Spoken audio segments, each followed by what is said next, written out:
दोस्तों एआई का ज़माना है और एआई एक्शन जो समिट है इसके लिए भारत भी फ्रांस पहुंचा। और ऐसे समय में हो रहा है ये समिट जब दुनिया भर में आर्टिफिशियल इंटेलिजेंस की चर्चा जोरों पर है। मतलब एआई की चर्चा जोरों पर है। प्रधानमंत्री नरेंद्र मोदी पेरिस में होने वाली एआई समिट में हिस्सा लिए और इस समिट में दुनिया भर के तमाम नेता एआई के कामकाज के तरीके और एआई डेवलपमेंट के एथिक्स पर चर्चा करने की भी बात हुई। समिट में प्रधानमंत्री मोदी के सह-अध्यक्ष हैं। फ्रांस में ये समिट हो रहा है। साल 2023 में यूरोप और 2024 में साउथ कोरिया में हुआ था एआई समिट और इसकी अगली ये कड़ी है। तो फिर भारत एआई समिट में एक महत्वपूर्ण भूमिका भी निभा रहा है, जो दुनिया भर में एआई के इस्तेमाल, डेवलपमेंट और कामकाज के तरीकों को लेकर ये समिट हो रही है। भारत, फ्रांस, कनाडा के साथ इसकी सह-अध्यक्षता कर रहा है।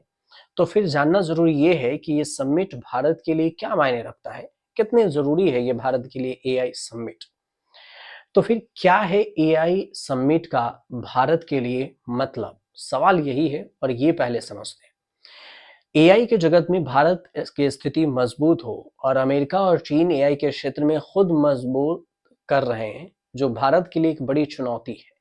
फिर ऐसे में भारत का समिट का सह-अध्यक्षता करना उसकी स्थिति को मजबूत भी करेगा। अब Bharat AI research, innovation, policy development के क्षेत्र में जो पहले से ही काम इस पर कर रहा है, 10,371 करोड़ रुपए का इंडिया एआई मिशन भारत के लिए एआई रोडमैप का बड़ा हिस्सा है। भारत इस उभरती टेक्नोलॉजी को डेमोटाइज करना चाहती है और इस समिट में भारत की भागीदारी की वजह से ही देश को काफी फायदा होने की उम्मीद भी है। अब हाल ही में जो भारत ने एआई सेक्टर में अपनी स्थिति को मजबूत करने के लिए कई सारे बड़े ऐलान किए। इसमें एआई पर काम करने वाले स्टार्टअप्स हो और रिसर्च के लिए 18,000 जीपीयू हो, एआई जो इक्विप्ड एआई कंप्यूटर है, इंफ्रास्ट्रक्चर है, ये सारी चीजें शामिल है।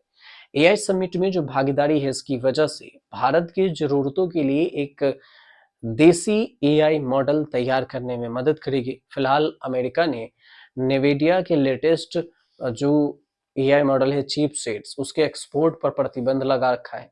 भारत और चीन समेत कई दूसरे देशों में नेविडिया अपने लेटेस्ट चीपसेट नहीं भेजता है।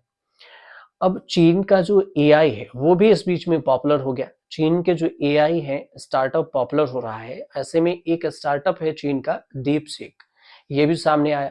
अब कंपनी ने अपना latest AI model DeepSeek R1 release कर दिया, जो कि कुछ ही दिन में अमेरिका के बाजार में काफी पॉपुलर हो गया।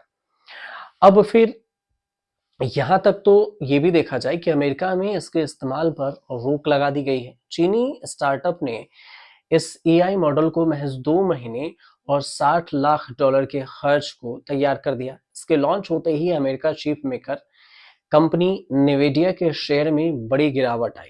गिरावट की वजह से ये थी कि एआई मॉडल का काम लगातार तैयार होना था। लेकिन सवाल यह है कि फ्रांस में ही एआई समिट क्यों हो रहा है? एआई समिट का ग्लोबल कॉन्फ्रेंस है और इस साल इसका तीसरा संस्करण है, तीसरा वर्जन है जो आयोजित कर रहा है। तीसरी एआई एक्शन समिट के लिए फ्रांस की राजधानी पेरिस को चुना गया और इसकी एक मुख्य वजह ये भी है कि यहाँ पर यूरोप में आर्टिफिशियल इंटेलिजेंस एआई को लेकर रेगुलेशन बनाने की बात हो सकती है। यूरोपीय कमीशन चाहता है कि एआई के इस्तेमाल को लेकर नियम कायदे होने चाहिए। और पहले एआई समिट का आयोजन नवंबर 2023 में ब्रिटेन के बैलेचली पार्क में हुआ था और इसके बाद 2024 में दक्षिण कोरिया की राजधानी सियोल में दूसरे समिट का आयोजन हुआ। एआई के लिए जो फ्रांस की टॉप यूनिवर्सिटी है इसकी भी चर्चा आप लोग खूब कर रहे हैं, सर्च कर रहे हैं। तो यूएस के जो न्यूज एंड वर्ल्ड की रिपोर्ट है, इसमें क्यूरियस वर्ल्ड यूनिवर्सिटी रैंकिंग के मुताबिक फ्रांस के 4 यूनिवर्सिटीज हैं जिसे आर्टिफिशियल इंटेलिजेंस एआई की पढ़ाई के लिए सबसे बेहतरीन माना जाता है, जिसमें सोरबोन यूनिवर्सिटी है, यूनिवर्साइट पीएसएल है, यूनिवर्सिटीज पेरिस पेरिस एस एस्क्ले है, यूनिवर्सिटीज जर्नोबल एल्पर्स है, यूजीए जिसे आप कहते हैं। तो ये सारी यूनिवर्सिटी लेकिन ये भी है कि एआई की फीस कितनी होगी, ये भी सोच रहे होंगे। तो सोरबोन यूनिवर्सिटी में जो एआई के कोर्स हैं उसके लिए पढ़ाई की कोई फीस नहीं देनी होगी, क्योंकि ये एक सरकारी यूनिवर्सिटी है। हालांकि छात्रों को रजिस्ट्रेशन फी देनी होती है, लेकिन बैचलर्स के लिए साल की जो रजिस्ट्रेशन फी है 175 यूरो, मास्टर के लिए 250 यूरो है।